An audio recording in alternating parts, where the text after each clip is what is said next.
गरीब दर्जी भाभी की 3 नंद का जुगाड़ू ब्राइडल लहंगा।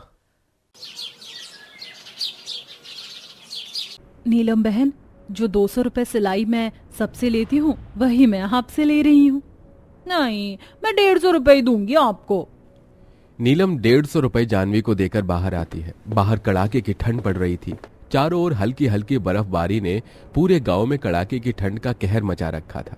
तभी नीलम देखती है कि बाहर आंगन में इतनी ठंड में फटे पुराने कपड़े पहनकर जानवी की 3 नंद रिया, दिया, पायल कपड़े धो रही थी। अरे रे रे रे रे, बड़े बुरे हाल हैं तुम तीनों बहनों के। रिया, तुम तीनों इस घर में नौकर की तरह हो चुके हो। इतनी ठंड में ठंडे पानी में कपड़े धो रही हो तुम। तुम्हें ठंड नहीं लग रही? लग रही है भाभी, पर क्या करें अब। एक तुम्हारी भाभी है जानवी, जो नए नए कपड़े पहनकर अंदर मजे से सिलाई मशीन पर कपड़े सीकर इतने पैसे कमा रही है, और तुम तीनों से नौकरों की तरह इतनी ठंड में घर के काम करवा रही है। नहीं, हमारी भाभी ऐसी नहीं है। वो हमारा पालन पोषण करने के लिए रात दिन मेहनत करके सिलाई करती हैं।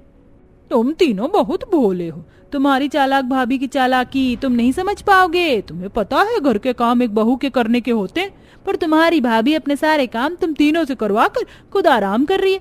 तुम्हें तो ये भी नहीं पता कि तुम्हारी भाभी इसलिए तुम्हारी शादियां नहीं होने दे रही कि अगर एक बार तुम तीनों इस घर से चले गए तो घर का काम कौन करेगा। अभी भी समय है, अपनी आंखें खोलो तीनों और अपनी भाभी की चालाकी समझो। नीलम वहां से चली जाती है।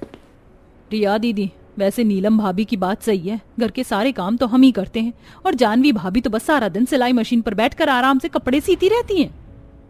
चुप रह दिया, तुझे याद नहीं है क्या भाभी ने अपने इस परिवार के लिए कितनी कुर्बानियां दी हैं?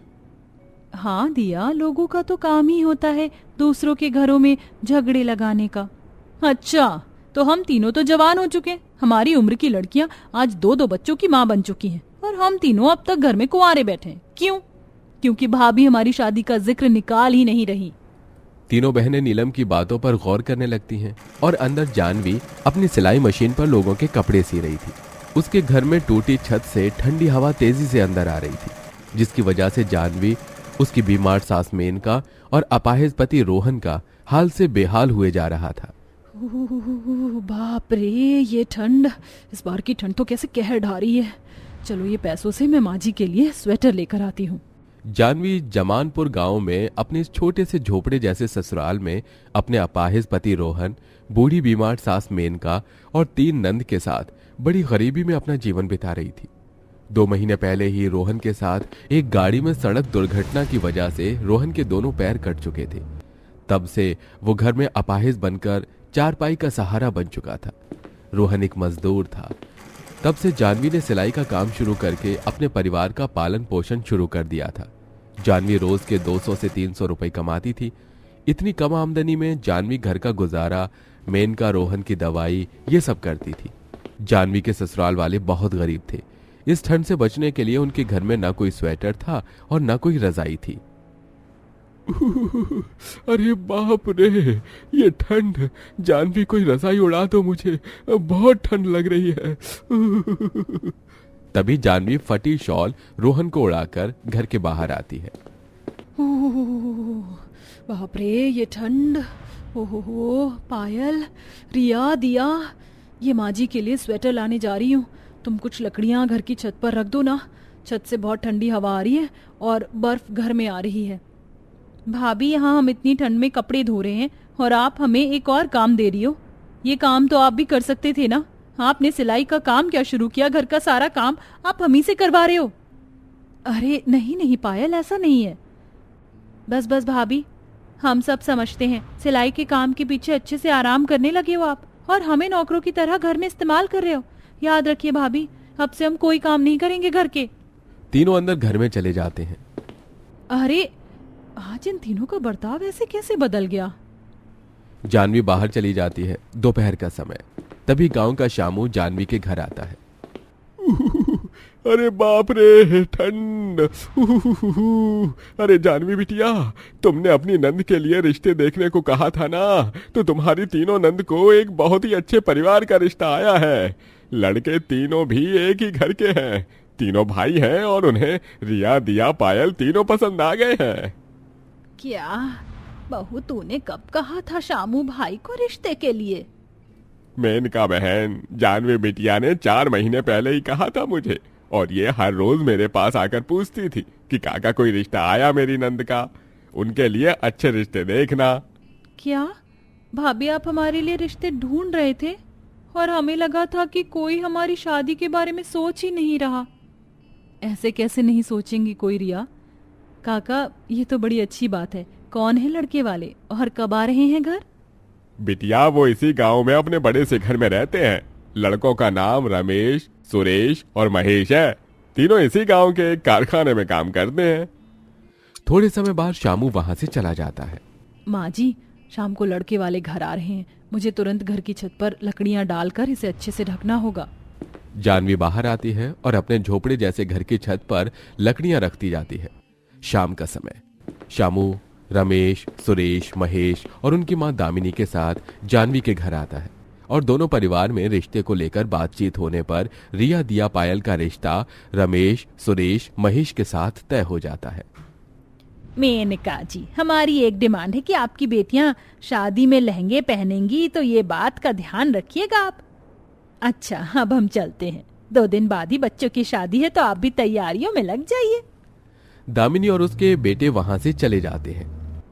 जानवी, अब हम तीनों के लिए लहंगे कहां से लाएंगे? हमारे पास तो पैसे ही नहीं हैं। भाई, अगर लहंगे नहीं मिले तो क्या हमारी शादी नहीं होगी? होगी पायल, मैं कुछ करती हूँ। जानवी अपने घर में अपनी जमा पूंजी देखती है। ये तो केवल 3,000 रुपए हैं। अब इतने कम पैसों में मैं क्या क्या करूं? जानवी बाहर मार्केट में आती है। तभी वो एक दुकान में आती है जहां काफी खूबसूरत लहंगे थे। तभी जानवी उस दुकानदार से एक लहंगे का दाम पूछती है।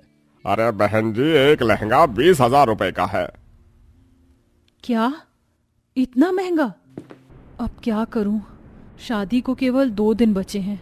अब इतने कम समय में मैं इतने सारे पैसों की व्यवस्था कहां से करूं?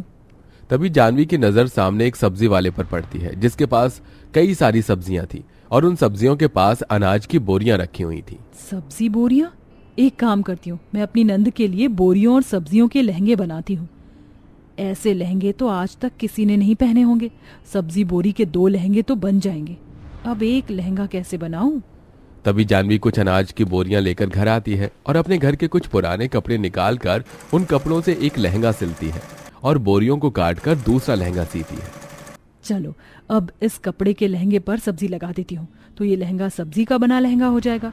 पर इन बोरियों के बने लहंगे को सजाने के लिए कुछ मोती, रेशम वगैरह की जरूरत होगी। अब वो कहाँ से लाऊं?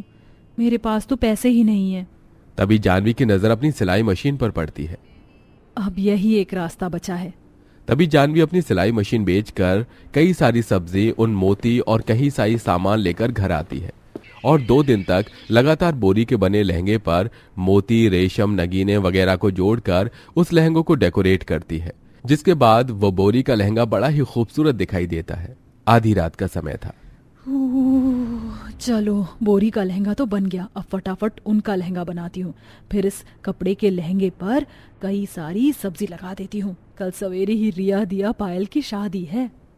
उसके बाद जानवी पूरी रात बैठकर उनसे और सब्जी के खूबसूरत से लहंगे बनाकर तैयार कर देती है। अगले दिन सवेरे। माँ, बारात आती ही होगी। अब क्या हम ऐसे पुराने कपड़ों में शादी करें क्या?